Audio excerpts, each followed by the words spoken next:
Anxiety is a word that gets thrown around a lot these days. But for a lot of people, it's more than just a passing feeling. Today, anxiety is one of the most common mental health issues on the planet. According to the National Institute of Health, over 30% of adults in America will experience anxiety at some point in their life. And it can show up in a number of different ways. Fast heartbeat, sweaty palms, racing thoughts. It can make you feel like you can't breathe at times or like you're dying, and you start to wonder if you'll ever be okay. Well, my name is Tamar Cement, and I'm here to tell you that you will be okay. I promise. Today on The Rabbit Hole, let's talk about anxiety.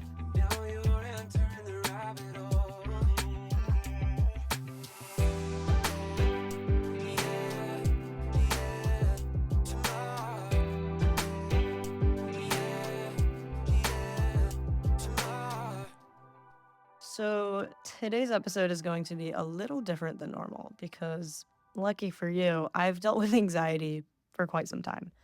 And although usually I speculate and discuss topics that I'm just curious about, today I'm going to talk about something that I actually know about and that I've personally researched and experienced for years at this point. And I'm going to pass on all the tips and tricks that I've learned while dealing with my anxiety. But before I begin, I have to let you know that I am in no way a medical professional. And everything that I say in my podcast in general is strictly my opinion and experience. It's usually just me talking nonsense that may or may not be true. So I don't want anyone to come for me like, actually the medical term is, like, shut up. Okay. I'm just a girl trying to talk about her anxiety. So yeah, I'm just going to cover everything you need to know about how to deal with anxiety. I'll tell you my story, my journey, for lack of a better word, and the different ways that it manifests in me, the way I cope with it, and all the different ways I tried to deal with it. I'll tell you what worked, what didn't, what kind of did. I'll explain it all. So buckle up, because it's about to get personal. The first time I experienced anxiety, I was in middle school. And like all horror stories, this one began in a classroom. So I was 12 years old, sitting in the back of a class with my friend, obviously passing notes about poop or something, when I experienced my first ever real anxiety attack. My friend was trying to draw on my notebook, and I moved it really quickly away from her pencil, and she kind of like stabbed me with the pencil on my hand, and I had like this huge pencil mark on my hand and also blood, like it was deep. And first of all, I was like, that's funny. But my immediate thought was, oh my God, what if she gave me lead poisoning? And obviously, at the time I was 12, so I did not realize that a lead pencil is actually just made out of graphite and there's no actual lead in pencils. But something made me think that having pencil that deep in my hand could give me lead poisoning. So I started getting all these symptoms like very quickly. Like my heart started beating really fast, my palms were getting really sweaty. And I was just like, oh my God, like this is what happens when you die. Like, oh my God, these are the symptoms of lead poisoning. I'm going to die now. So I quickly ran out, panicking. And I was just like, I remember pacing back and forth in the hallway, like, I'm dying. Like, what am I, who should I go to? Like, what should I do? Like, literally just freaking out. And my friend came out and she, not as gay, like she came out of the classroom and she saw me freaking out and she was like, what's wrong with you? Like, what are you doing? And I was like, I think you gave me lead poisoning. And she started cracking up. And I was like, how is she laughing at me? Like, I'm literally dying in front of her. And then I was like, wait, maybe I'm not dying. Like, I'm not a medical professional. I'm 12. So I went to the school nurse and she kind of like gave me this look of like, really? Like I dropped out of med school for this. And she just sent me back. And when I got home that day, I just threw up.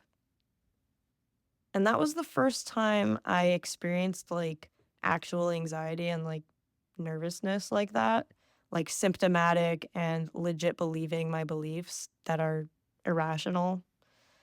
But it also turns out that that was the day that my parents decided to put me on Adderall for the first time. So it's possible that had I not been on narcotics in seventh grade, I probably would have been a lot more of a chill person.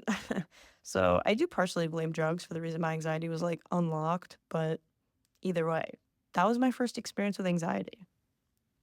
Now, there are lots of different types of anxieties. I'm sure you know, if you're a human being at least. If you're not, what up? Welcome to the podcast. How'd you get here? There's social anxiety, flight anxiety, food anxiety, health anxiety. I've experienced a lot of anxiety in my life, but the one that I live and breathe is health anxiety. I always think I'm dying. Like, whenever my stomach hurts, I'm like, well, I had a good run, but I guess I have colon cancer now, so goodbye, world. That's like literally how my mind naturally reacts to pain. But that obviously doesn't work for me. And if you think like that too, you know it doesn't work for you either. So let's fast forward to when I had my big anxiety attack. My small anxiety attack was in middle school. That was the first time I remember having anxiety. But I had a big anxiety attack after college. I call it the big anxiety attack. The bigs was the worst anxiety attack I had ever had. And just so you know, before that, I had experienced panic attacks here and there and like casual anxiety, if that's even a thing, like regular reasons to be nervous and to have anxiety. But this was the first time that I really had something that changed my experience as a person. Also, just to clarify, panic attacks and anxiety attacks are extremely similar, but they're not exactly the same.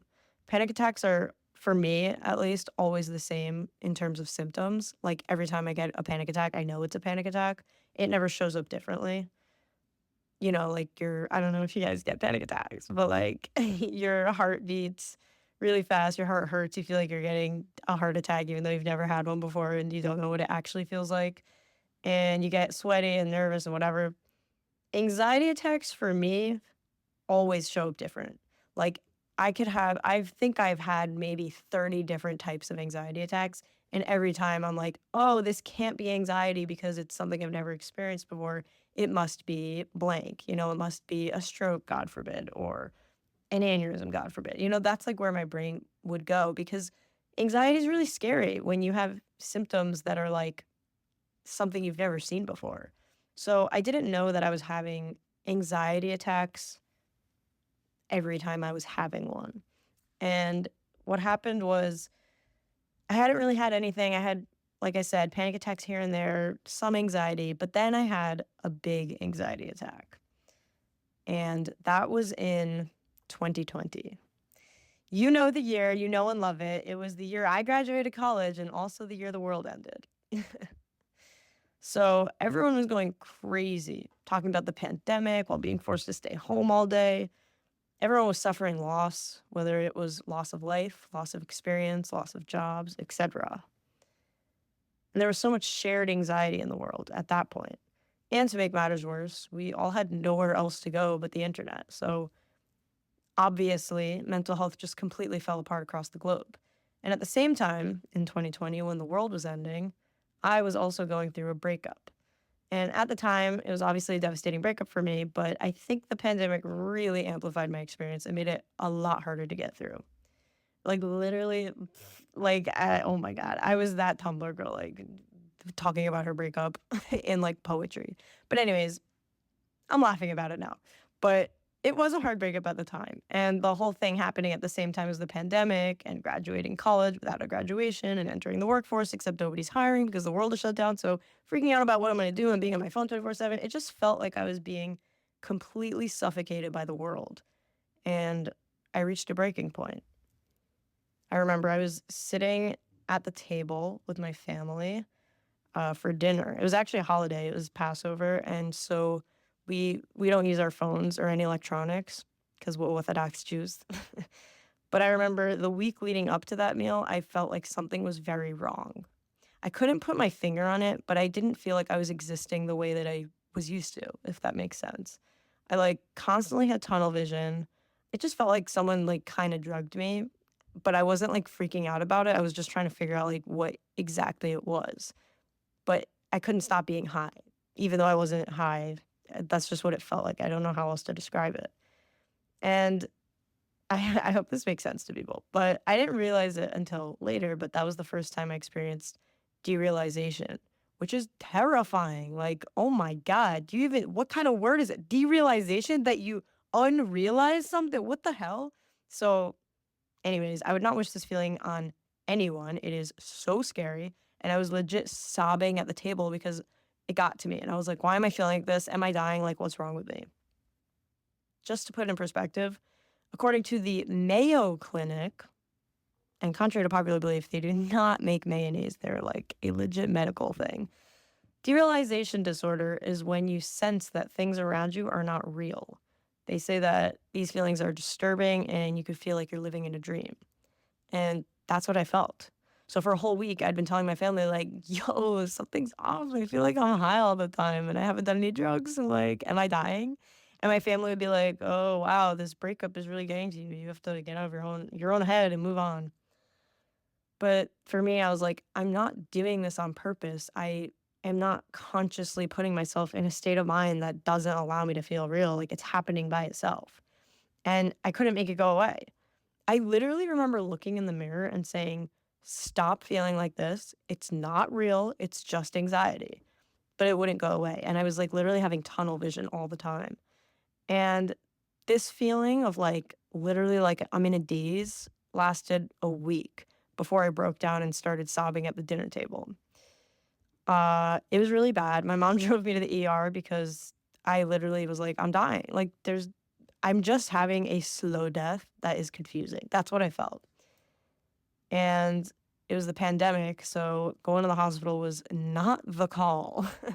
I had to go alone, and part of the ER was like sectioned off as quarantine zone, and it really felt like a dystopian horror movie. And also, I still felt like I was dying, and I didn't have anyone around me who could make me feel safe because nobody was allowed in, and the doctors were all hazmat suited up, so I couldn't even see their faces. It was just bad. But after a while, one of them came to me and was like, you can leave. You're just having an anxiety attack. Speak with your primary care doctor, blah, blah, blah. And I was like, are you kidding me? Like, that's embarrassing. Like, to literally think you're dying and someone be like, it's in your head, go home. Like, come on. I know, I knew what an anxiety attack was. Like, I had felt it in middle school and I had had anxiety in college sometimes with like essays that I didn't do on time. You know what I mean? Like, this was not anxiety. This was like, I was like, sir, like, do a scan of my brain. He did do a scan of my brain and it was fine, thankfully. But I felt so bad. Like, I made my mom drive me on a holiday where we don't use electronics to keep the holy sanctity of the day. All for some hazmat suit to tell me that it was just in my head. Like, not that it wasn't real, but like, it wasn't dangerous. And I felt like it was a huge slap in the face. It's like someone's literally saying, like, yeah, you have anxiety, which is when you experience things that are not actually real, but they feel real, which sounds really psychotic when I say it like that. But that's kind of what anxiety is. It's your mind making things up in order to cope with everything else going on, but like at your expense. So I was really upset, obviously, because I was like, great, I'm healthy, but I feel horrible all the time. Like, what the hell? And that's where my mindset shifted from being la la la, everything is beautiful and rainbow lollipop sunshine to I have anxiety and it's in my head and I need to get it out. So I tried everything. I can't even tell you how many things I tried. I literally remember waking up every single day with the goal of making my anxiety exit the premises. I would literally wake up and be like, okay, how do I get this thing out of my body? What can I do to make this go away? That was literally every morning from that big anxiety attack. That's what I thought, which is crazy, bro. Like, literally imagine thinking like that all the time. It's awful. So, here are the things that I tried. The first thing I tried is actually the one that I think is the first option for many people, which is therapy. And I know it's not available to everyone, and so I am grateful that I had the opportunity to get a therapist, especially during that time, but I didn't love it. I spoke to a few of them, like, trying to figure out, like, oh, maybe they're just not the right therapist, but I just wasn't feeling it. Don't get me wrong, they gave me tools and, like, coping mechanisms that I still use to this day, but I didn't feel like I needed to talk things out with a person once a week for that long, you know what I mean? Like, I was kind of getting tired of talking about anxiety. Like, let's talk about the Jets. You know what I'm saying? I'm kidding. But the tools they gave me are super helpful, and I'm going to share them with you. The first thing I learned was about cognitive behavioral therapy. Blah, blah, blah. Everyone talks about that. I know. But CBT is actually an important thing to know about if you are dealing with anxiety. It's basically where you retrain your brain to react better, basically. So, like in the past, I would, let's say, have an anxiety attack and my heart would be beating really fast. My first initial thought is, oh, I'm having a heart attack. So instead of starting this spiral of like, oh, I'm having a heart attack. Oh, how do I tell my parents I'm dying? Oh, how do I get up? Oh, who's going to write my will? Like literally, that was what would go through my head from my heart beating fast. And CBT basically would teach you, okay, let's say your initial thought is, I'm having a heart attack. You stop yourself at that thought and you go, no, I'm not. I'm not having a heart attack. I'm having an anxiety attack, maybe, or a panic attack, but I'm not dying, you know? And then as I kept having anxiety attacks and panic attacks, I would tell myself at the first thought of anxiety, it's just anxiety. Like, don't worry about it. Like, even though I myself am panicking and I'm feeling it, like physically, like, oh my God, I feel like my heart's eating itself. But I had to tell myself over and over and over again every time it would happen, it's anxiety, not a heart attack. You don't need to go through this whole spiral of nonsense that you come up with. And it worked over time. Like I did it for like months. And then, it made my mindset a much calmer place for me. And then in turn, it made my anxiety and panic attacks last way shorter and happen way less frequently, which was a win. Another thing that I learned, and this might sound contradictory, but it was to sit with the anxiety. So, whenever I was having an anxiety attack, I would become crazy panicky because I felt like I was drowning in the symptoms. Like, I'd feel like I'm dreaming, I would get really nauseous, my thoughts would start to spiral, and I would have tunnel vision and get really lightheaded, and I would just freak out. So, obviously, like any normal person, I just wanted to make it stop. And I was like, I don't even want to experience the sensations. I just want it to go away. Like, I know what it is. Just get out. Like, don't do it. And I would literally like say out loud, like, no, no, no, please not now. Like, whenever I would feel it creeping in. Cause I don't know if everyone has this, but like sometimes you just feel it and you're like, oh no, like it's going to happen right now. But in therapy, they taught me that the more you resist, the more it persists. It's kind of like quicksand. So every time I would get anxious, I would be like, no, no, no, no, no. But I would literally be pulling myself deeper in because I was like fighting it. And I started to convince myself that it's fine to have anxiety. Because obviously I just want to be like, no, no, no, go away, go away. But I had to be like, welcome, come inhabit my brain. I love the sensations you're providing for me. Like literally, that was the mindset I had to have every time I would have an anxiety attack. And by the way, if you've had anxiety attacks, you know it feels like you actually can't do anything but focus on the attack. And like training yourself to think differently during a literal thought explosion is so hard. It's literally so hard. And it took me a while, like a year at least, to actually have a hold on this thing. But knowing that if I resisted it, it would persist helped me kind of have a calmer approach to dealing with it. So instead of being like, oh my God, red alert, we have anxiety, I'm going to be pissed for the next hour, I would literally be like, okay, come on in, sit down, let's talk about it. What do you want from me? Like, I love you. Like, literally, I had to be like, I love you, anxiety, you're the best, even though I wanted to strangle it alive. Not that it's a physical thing, but you know what I mean. But another thing that really helped and still does whenever I have anxiety attacks is repeating the phrase, it will end eventually. Like, it won't last forever. It's called an anxiety attack because it attacks you. You're caught off guard. You're like, oh my God, what is that? But then it goes away. It always ends. Even if it's an hour long, even if it's a week long, hopefully it won't be a week long. But like, no matter what, if it's anxiety, it will end eventually. you just keep telling yourself that, and it's like, oh, like, it's like getting a wax. Like, like you're there, you're like, in about 20 minutes, I'm gonna be walking out and I'll be happy I was here before.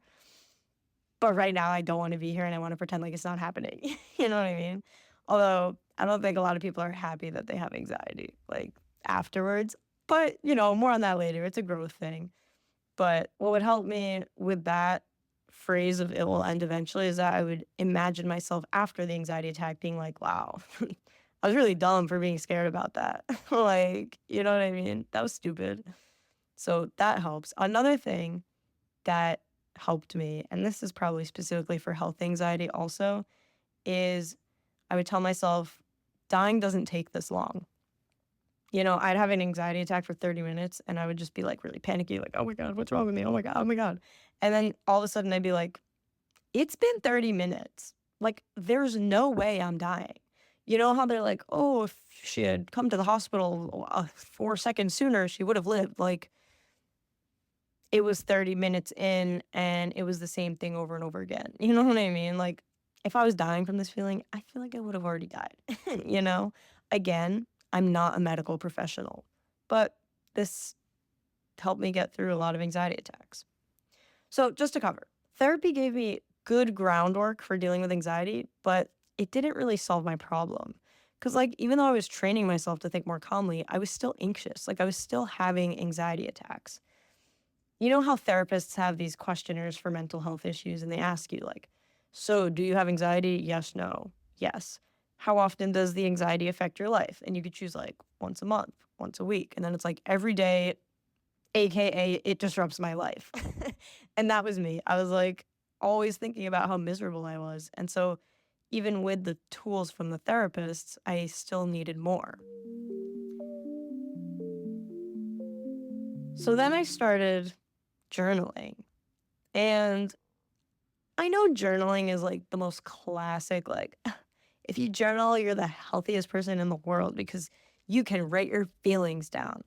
So I was like, fine, I'll start journaling. And I did. I journaled for like a year consistently. And at the end of the year, I felt pretty accomplished. It actually was very cool. Even though I wasn't into journaling, or the concept of it, like, I just thought it was, like, okay, like, I can talk to my mom or, like, I could talk to my friend, like, I don't need to write this down, like, this is so extra.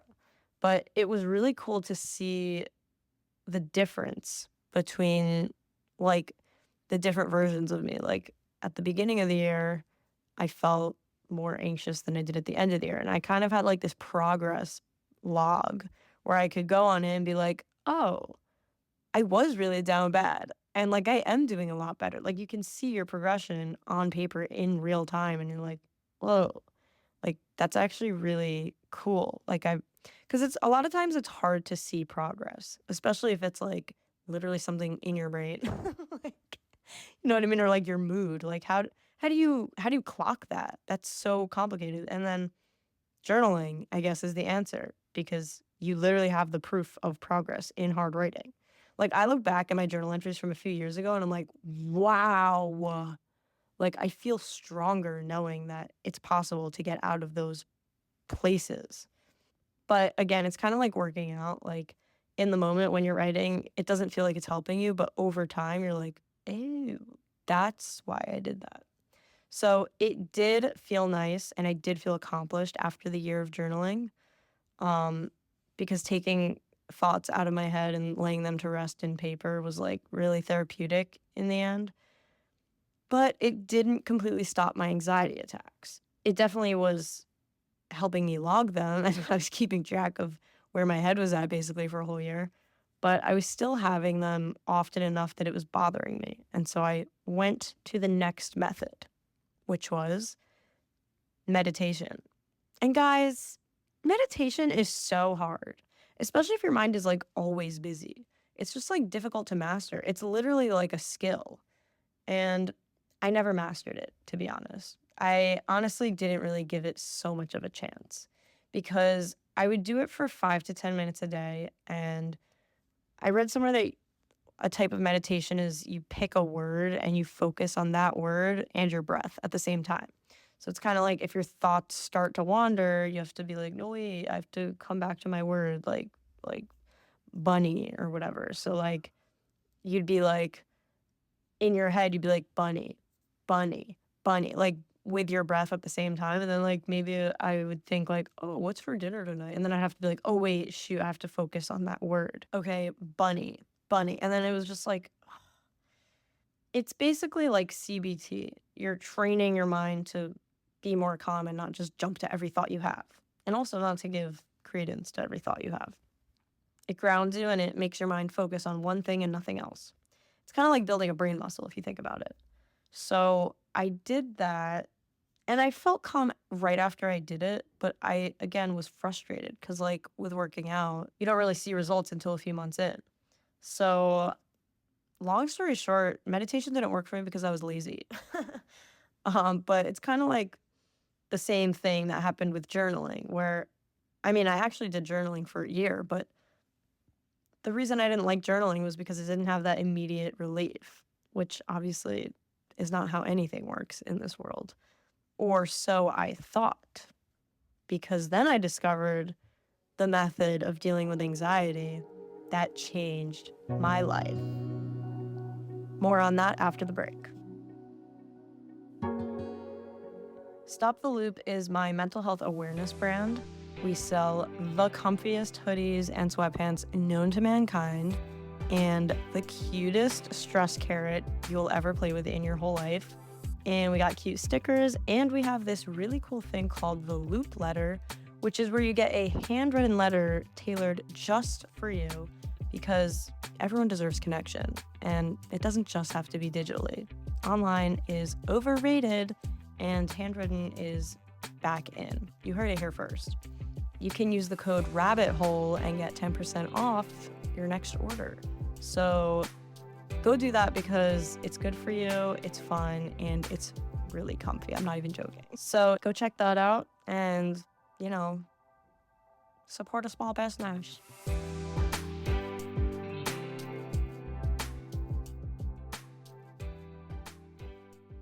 So I discovered this thing called neurofeedback.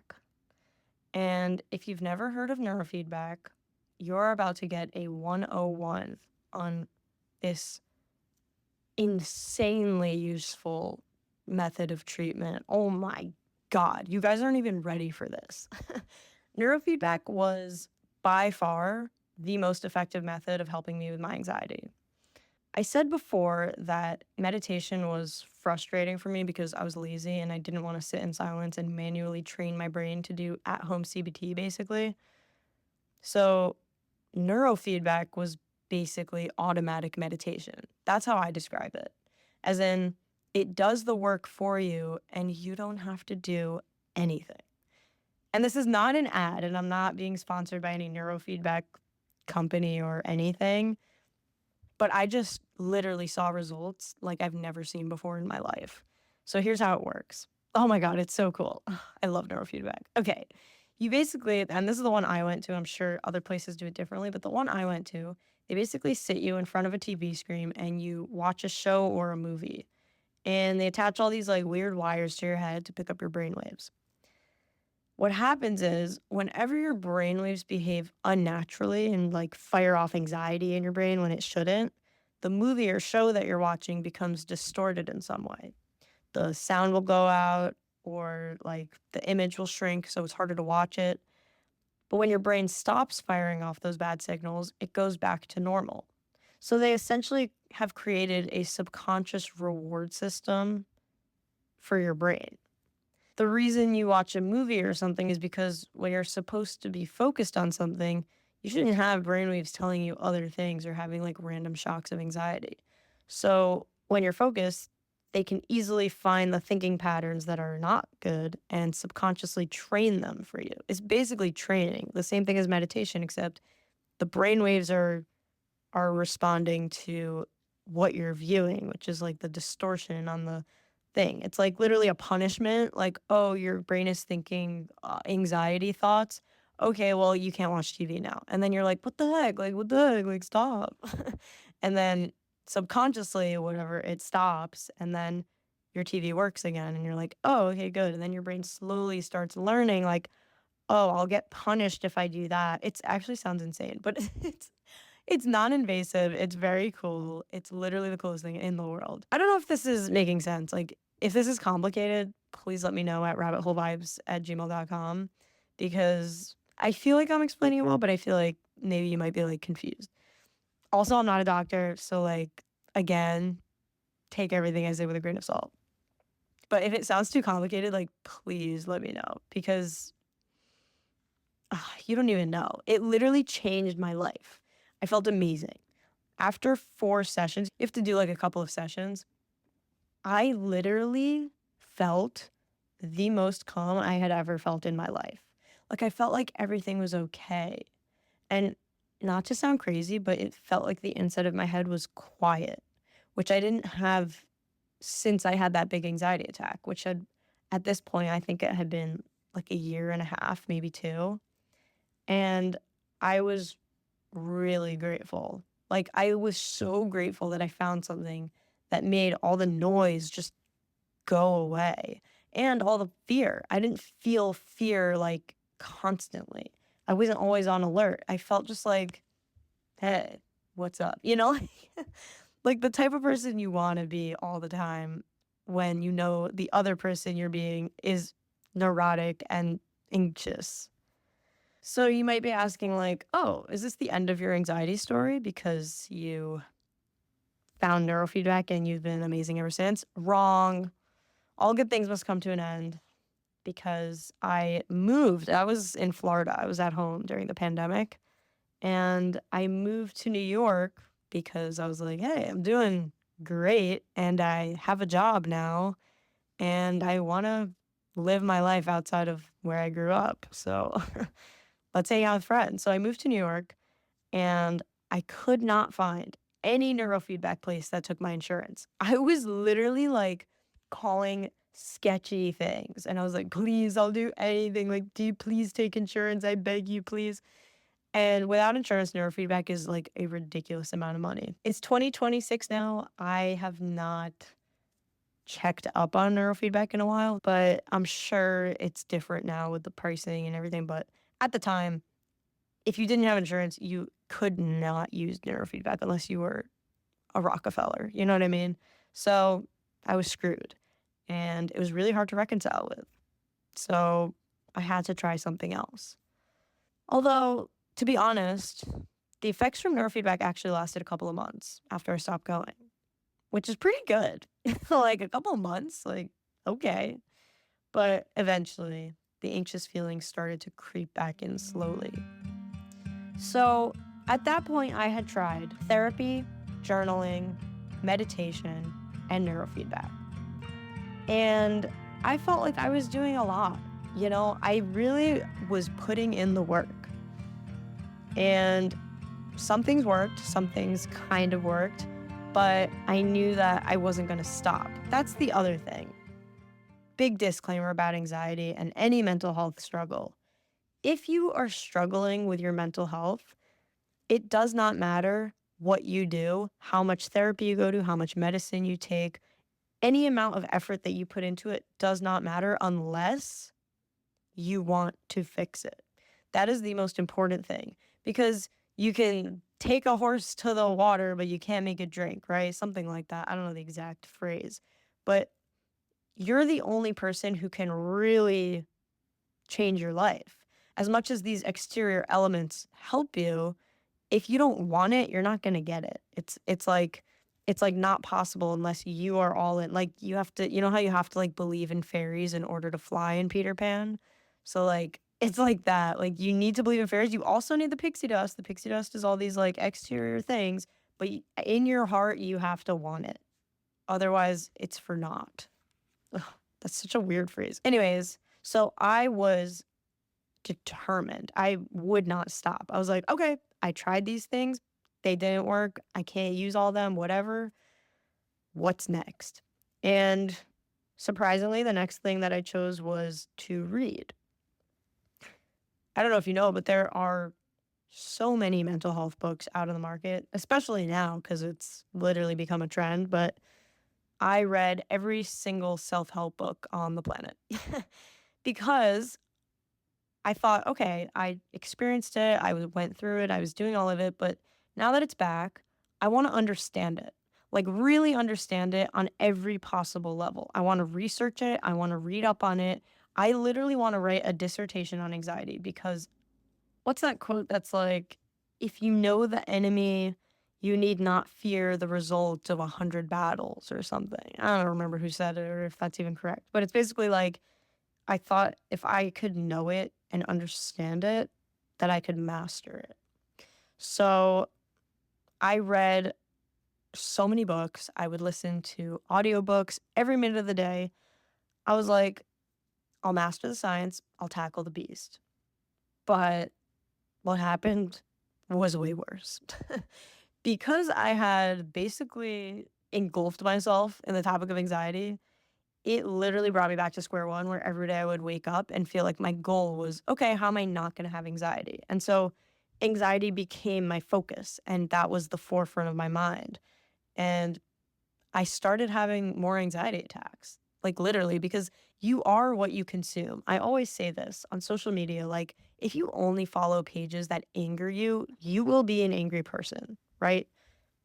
And here I was doing the same thing, but in books. Like, oh, I'll just know everything about anxiety and only read about anxiety and make every second of my life about anxiety. And then I won't have anxiety. Like, come on, how dumb am I? So at that point, I was like, you gotta be kidding me. Like, I literally was trying so hard to do something that would help me, and it backfired. And I was like, I've done so much for this stupid illness. Like, it feels like everything I do is for no reason. And I felt like so helpless because I did so much. I went to therapy, I journaled, I meditated, I did neurofeedback, I read every self help book on the shelf.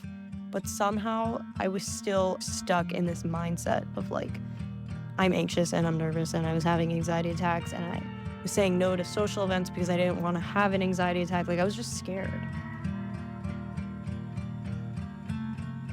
But I wasn't going to give up because even though I had been struggling so much and for so long with this thing, I still loved my life. Like, I wanted to be with friends and not worry about having a panic attack. And I wanted to travel the world and not worry about where my thoughts would take me. So I kept looking for another solution. The next thing I tried was actually, it's a two-parter. And these are the two things that I think are like one after therapy. I think this is like one of the beginning things that doctors will tell you to do if you have any mental health issue. Like, any, honestly, even if you don't, I think this is just the number two things that like doctors will tell you to do if like you feel off, even. Like, you know what I mean? So the first is obviously exercise, and the second is having a consistent sleeping schedule.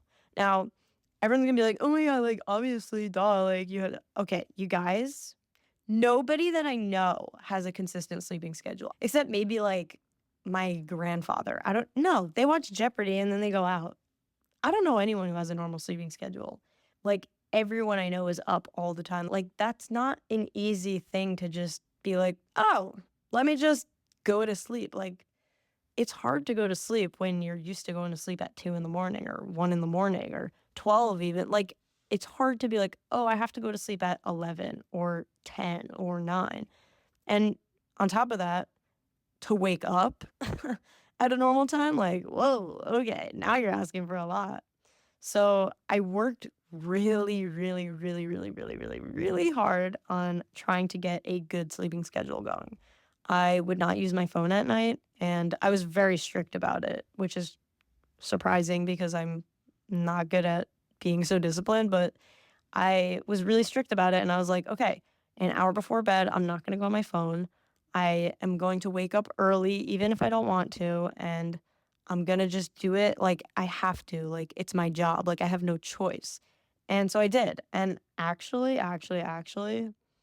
this was so disappointing because it worked. And the reason it was disappointing is because this was probably the hardest thing that I did as a method of dealing with mental health. Like, I was like, okay, I'll try it. And it worked. And I'm like, darn it, like, I wish it didn't work so I could do something easier, like neurofeedback, like, where I don't have to do anything and be active in it. But the beauty of mental health is that you do have to be active about it, and it makes you a stronger person because of it.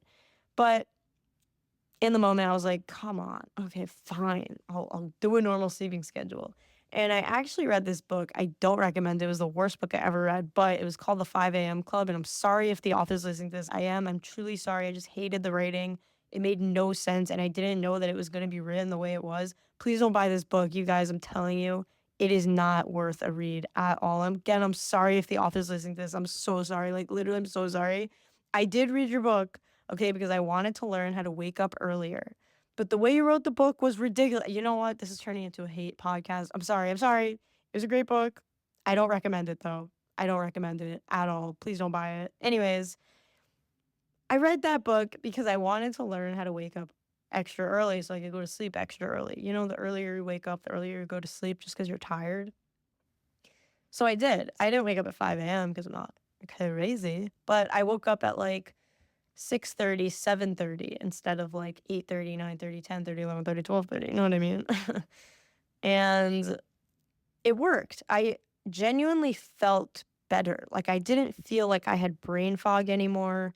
I didn't feel like I was on the cusp of an anxiety attack at all times. I didn't feel the fear that I had felt in my brain and like the uneasiness and being on edge. I didn't feel that. It just went away completely. And this was after I think about a week only, which is crazy. Like literally a week of being disciplined about my sleep was insane. Like it literally changed my whole like literally like I get why doctors say it. Like it makes sense. And the second thing that I said was kind of coupled with this was exercise. And don't even get me started on exercise. I hate exercise. Like every person who hates exercise, I'm sure we're the same. I'm not passionate about being active and I'm not passionate about, you know, being fit. I just want to be good enough. I don't want to be better. Just want to be good enough in terms of like my body. And apparently, that's not what exercise is all about, I've learned. It's just about keeping your body moving. It doesn't have to be like, oh, I want to be a bodybuilder or, oh, I want to lose weight. It's like, oh, you just have to like let your body know that it's alive, basically. Like, if you think about it, human beings are supposed to be active. We started out hunting animals on foot with our bare hands and then eventually tools and whatnot. But now we sit at desks for hours and then move a couple of feet to the couch and then sit for hours and then move a couple feet to the bed and then lay down for hours. Like we don't really move so much. We don't really get our heart rate up. We don't really do anything that's life threatening, which is kind of why I think a lot of people have anxiety, myself included, because when your heart rate is constantly down, your body has to make up situations to let it know that it's still alive. By the way, not a doctor, again, just making that up. I think it makes sense, but whatever. I learned that exercise is not really about what I thought it was. It was really just to keep your body moving, keep your body being like, oh yes, I am still alive. Thank you. No need to worry, basically. And when I say I learned, I came to the conclusion because I was like annoyed. Like, why is everyone telling me to exercise? Like, it's so mean. Like, oh, I'm weak. Like, oh, I need to work out. Like, shut up. But it made sense when I thought it through. And I did some research on it too. Like you need a physical outlet for your mental issues. And I stand by that. So I started working out and I didn't love it. It wasn't ideal for me. And by the way, all these things, like I was having anxiety, like I would have an anxiety attack and be pissed. I'd be like, are you kidding me? Like again, like just let me live. And then the exercise came in when, like, if I had it in the middle of the day, I'd be like, oh, I'm anxious. Okay, I'm going to do jumping jacks and push ups and sit ups because that helps anxiety. And it worked. Like, I sound crazy being like, oh, I have anxiety. I'm going to do exercise. Like, literally, it worked. Because I think, like, I just distracted myself from whatever I was thinking because I was like, oh, I guess I'm working out now. And it was like a good coping mechanism, I guess. Because, like, my regular coping mechanisms were a lot more mental, like cognitive behavioral therapy and like journaling, but like doing something physical in place of an anxiety attack was an interesting method that I had come up with that really worked. And over time, I was like, you know what? I'm just going to work out once a day instead of just doing it whenever I'm having an anxiety attack sporadically, like a psycho. Like, I'll just add it to my routine of my daily life, and maybe that will help. And that, coupled with my fixed sleeping schedule, was like the perfect solution. Like, I'm not even joking. And I know it's disappointing because you're like, seriously, like, I just have to sleep and exercise. It's so stupid. Like, it is so stupid. It's actually the dumbest thing. No, I'm sorry. I'm actually angry. It's so stupid. Like, it turns out that what they say helps with anxiety actually does. And I probably should have started with exercise and sleeping instead of jumping to like neurofeedback and like legit meditation. But I wanted to try everything because I also was like very in it and very not doing well with it. Also, at the time, I was like, exercise is not an option. I don't like the gym. I don't want to pay for a membership. Blah, blah, blah. You don't have to pay for a gym. You don't have to do anything crazy. I watch YouTube videos and I do like, literally, I type in like, I type in like, girl workout, no equipment, at home, no jumping, no movement. Like, literally, but it's a workout. Like, literally, I'll do like the bare minimum, but like enough that like you're getting your heart rate up a little bit and like you're working out your body. Like, you're not just doing nothing. After I did the exercise and sleeping schedule duo, which was again actually a lifesaver, and I recommend that out of everything. And I know I loved neurofeedback and it was incredible. I never actually tried to look back into it because when I found that exercise and sleeping better really, really helped, what really made me feel good about it, and I hate to say this, is that I was the one doing it. It wasn't the wires in my head or the therapist telling me that I'm doing great. It was really myself putting in the effort and putting in the work and seeing results.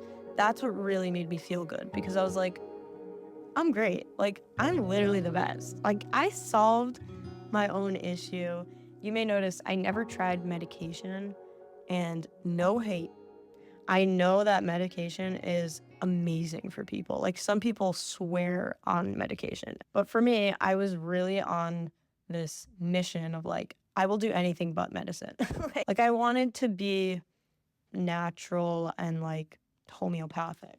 So I had been in this incredible zone where I was just like, finally, like, I found the natural thing. And by the way, it was stupid. It's like when you're searching for treasure all over the world and then it's in your backyard the whole time. It's like, seriously? Like, come on. So I felt finally like, this is great. And I started implementing like other small things like yoga I would do. And yoga was really helpful, actually. It never seemed like something I would do, but I did it and I was like, wow, like, I actually feel amazing. Like, I feel like I could stretch. You know what I mean? Um, and I started going on walks. I had walks with my friends. We called them mental health walks. Still do.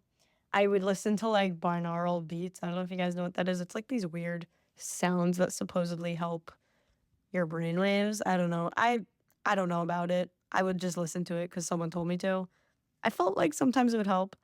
And really, I just focused on moving my body, which really bothered me because I hate when people say, like, you just gotta move your body and you'll feel better. Like, damn it, they're right. Like, you will. And so I get why people like dancing. Like, I mean, now everybody has social anxiety, so it doesn't happen as much. But like, it used to be that like people would hear a song and they just like couldn't contain themselves and they would just dance. Cause like, you gotta get the energy out, We keep it all in these days. And it's like, I get why we need to move our bodies because we are very stationary throughout the day again. But, anyways, one of the other things that was really important once I really could have a grasp on my anxiety, because not only did I know how to cope with it because of my CBT that I had done or just my daily schedule that I was fixing, I also started to take on hobbies. And this might sound stupid, but having a hobby is so important because every day shouldn't be the same. you shouldn't just be like, wake up, go to work, eat dinner, watch a movie, go to sleep. You should have things that you do that you love, something that makes your day a little bit more exciting. So for me, it was gardening. And obviously in New York City, that is an extremely hard hobby to have. But I volunteered at the local garden and it was very fulfilling for me. And I even started a garden on my fire escape. So if there's a will, there's a way. If you have a hobby, you can do it. Let's say your hobby's painting, you could paint on napkins. You don't even have to buy a canvas, just. And so now I actually don't garden anymore because my fire escape isn't as accessible in my new apartment as it used to be in my old apartment. So my hobby is actually painting. So I paint at least once a week, and it's really just like a nice break from the regularly scheduled stuff that you do. Another thing that actually really helped me, and this is when I wasn't able to exercise or when my sleeping schedule got messed up, I would feel it creeping back in because, again, you get in this slow mode where you're just kind of like in your head rotting and being like so bad. Basically, like, I don't know how to explain it. Like, you just get in a bad mindset and you're like, oh, I gotta watch Instagram reels or TikTok for 4 hours on my couch today. Like, you get in those zones and it's bad. And sleep gets messed up and I feel lazy. I don't want to exercise. But for me, getting my routine messed up was kind of like getting my mind messed up and I didn't want it. So I actually, and this might be unconventional, but I spoke to a homeopathic doctor. And some people might be like, they're not doctors. I don't know what they are. Homeopathic medicine was the term of the practice. Um, and she prescribed me this remedy that it's like a homeopathic remedy. It's not medicine like a pill or anything. It's kind of like water, honestly. I don't know what it is, to be honest. But she prescribed it to me to like put a couple of drops in water and like drink it once a day. And I do that. And if I know I'm lacking in like my exercise or my sleep schedule, like if I know like, yeah, I kind of need a boost, this thing really helps. I don't know why. I don't know what it is. I don't know if it's in my head, if it's placebo, but I just feel like not only is it helping me with my anxious levels, it's also helping me focus. Like I feel like I can actually just do the things I need to do without having my thoughts wander to stupid thoughts. You know what I mean? And as someone who has ADD and ADHD, I do feel very blessed that I found this remedy. But again, I don't know about homeopathic medicine. I don't know if it's legit or if it's not. I know people might be like, of course it's legit. And some people might be like, of course it's not, you idiot. And I'm just here again, not as a medical professional, not as any professional, to be honest, just telling you my experience. The TLDR of this entire episode is that there are so many ways to deal with anxiety. And what's important is I don't think that it's any one thing, right? I don't think that you can just be like, okay, this thing stops anxiety. The only caveat is that possibly neurofeedback could be that thing, but one, not everyone has access to it. Two, I have no idea what the status of it is today. And three, it's not going to make you stronger. Like I said, it was incredible to have all the work done for me. But doing the things myself, like exercising and fixing my sleeping schedule and having a hobby, like those things make me feel way more prepared. Because if I had an anxiety attack on neurofeedback, I don't think I would have the overarching confidence of like, yeah, but I can handle anything because I've done it myself, you know? Except now, obviously, because I do feel like I have the strength and the understanding and just really the confidence to deal with any problem that I present to myself because anxiety is, a problem in me. It's not anyone else's problem. So feeling like you have the tools and the mindset and the confidence to deal with yourself and with your mind is so important. And having those things like sleeping and exercise and a hobby and reading, even reading is fine. Just don't read as much as I did about anxiety. Read fiction. If I could give any advice, read fiction. So even with all the stuff, journaling, meditation, neurofeedback, exercise, sleeping regularly, even with all those things, you need to have, like I said, the desire to be better. I think if someone else was telling me, you got to get over your anxiety, you got to do this, you got to do that, you got to do this, I don't think I would be where I am today, where I've basically mastered my anxiety. And it's different for everyone, obviously. I don't think anybody has ever had an experience with anxiety that is completely identical to another person. It's your life. We're each living our own lives. We're each experiencing our own struggles. But for me, what worked the most was neurofeedback, which again, highly recommend anyone who is really, really, really struggling with anxiety to check it out. And daily exercise and fixing sleeping schedule. Because if you feel like you are in the pit, like you are at your wits' end, like I was, I would say neurofeedback is amazing. If you feel like you can do things every day, but it's hard, I would do exercise and fix your sleeping schedule. Because for me, those two, like, I hate that those are the two. That those are the two that did it. Like, like, come on.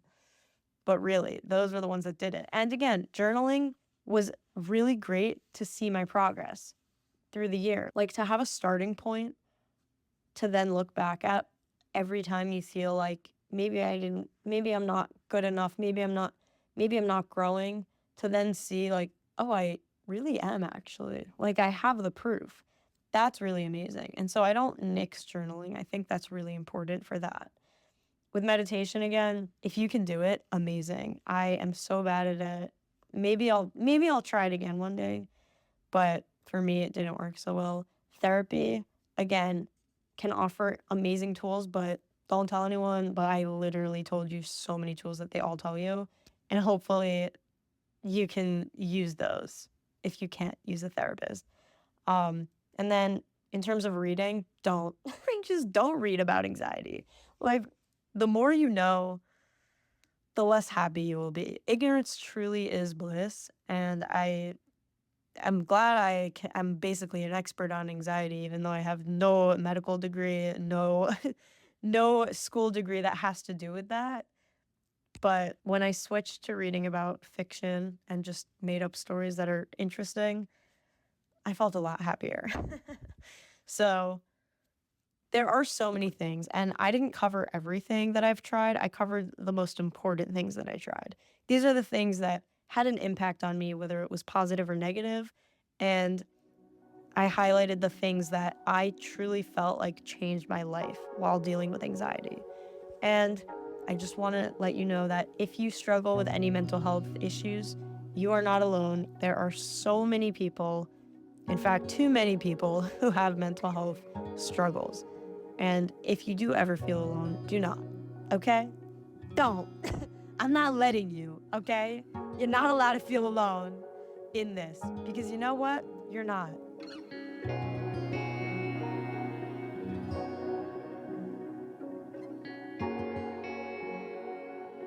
Anyways, that episode was, that episode was a lot.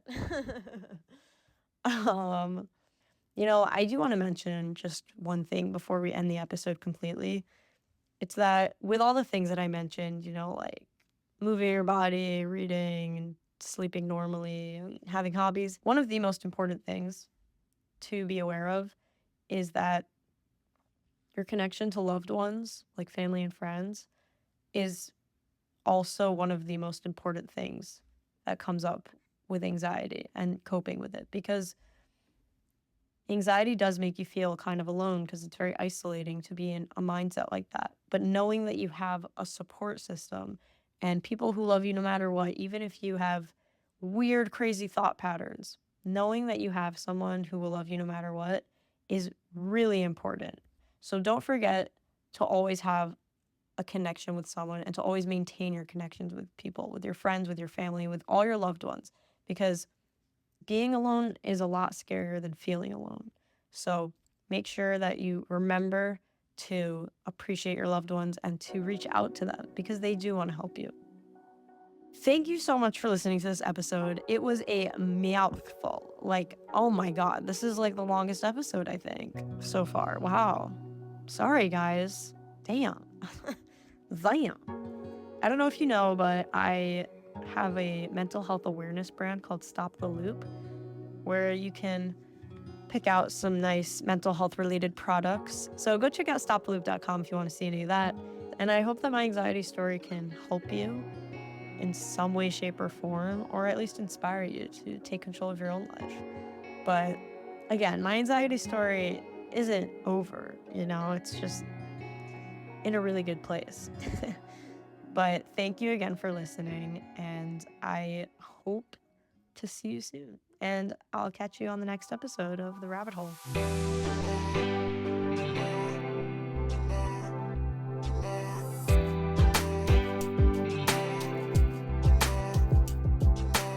Thank you so much for tuning into The Rabbit Hole. If you have any topic requests, questions, concerns, or anything you'd like to share with me, please send an email to rabbitholevibes@gmail.com. That's rabbitholevibes@gmail.com. For more video content, follow @TamaraCement on TikTok and Instagram. And to stay in the loop, join the Discord family with the link in my bio. The Rabbit Hole is produced by yours truly, Tamara Cement, and our song is produced by Jared Jones, so go check him out. His Instagram is @JREDJONES. And a special shout out to the Detroit Lions. We love you. Thank you so much for listening, and I hope we can hang out again soon. And don't forget to wear your retainers.